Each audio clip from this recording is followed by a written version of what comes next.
so much to support programs like this, because without this support, these families would have hope, hopefully, from God.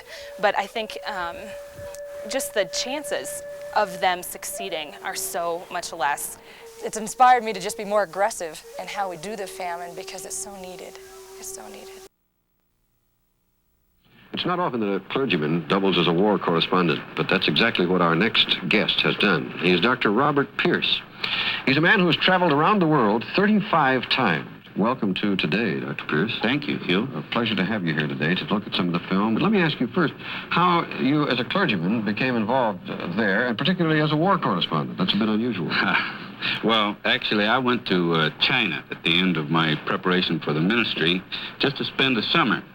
But while I was there, I found very dedicated but obscure people who were really meeting human need and serving with a dedication that made me feel they deserved support. They needed help.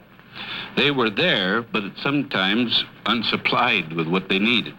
And it became my conviction that my duty, both as a servant of Christ and the best thing I could do to meet this need, was not to start something myself, but spend my life getting behind people who've already proven they're going to do something about need, whether anybody helps them or not. And there are such people in the world.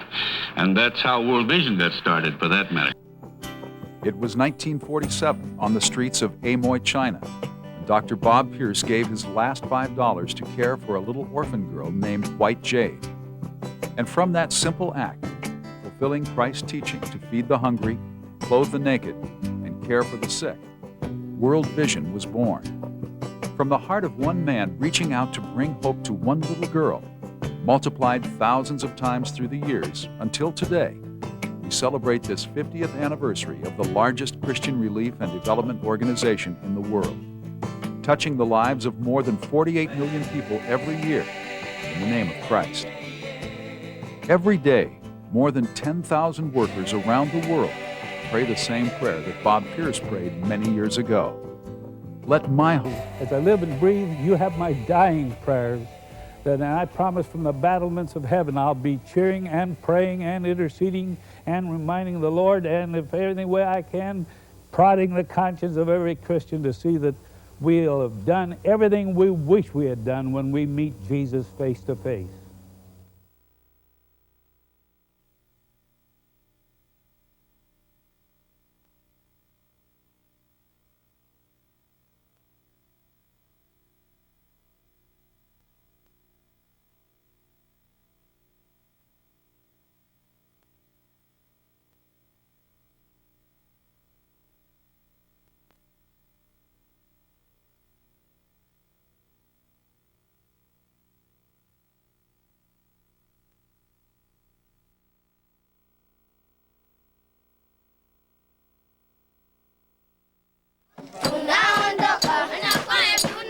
Welcome to Magoli, a remote village miles from Dar es Salaam, the capital of Tanzania.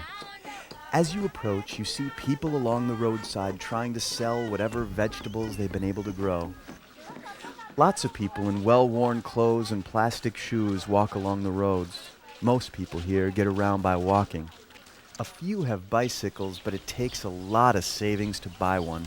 And since many people have very little income, owning a bicycle isn't even close to reality for most. The Land Cruiser turns off the paved road onto an orange dirt road that winds up and down hillsides, churning up clouds of dust behind you. Every adult here is a farmer trying to raise food to feed themselves and often a family.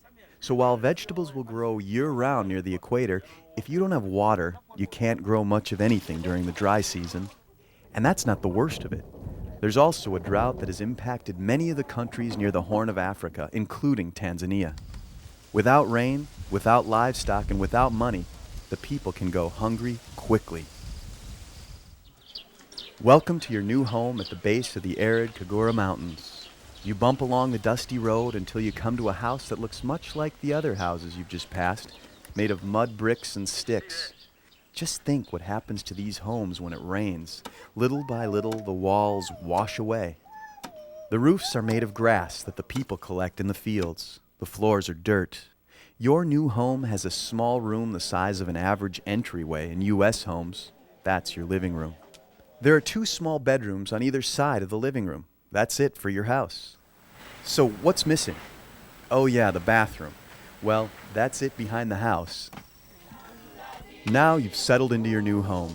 What time is it anyway? There aren't any clocks here.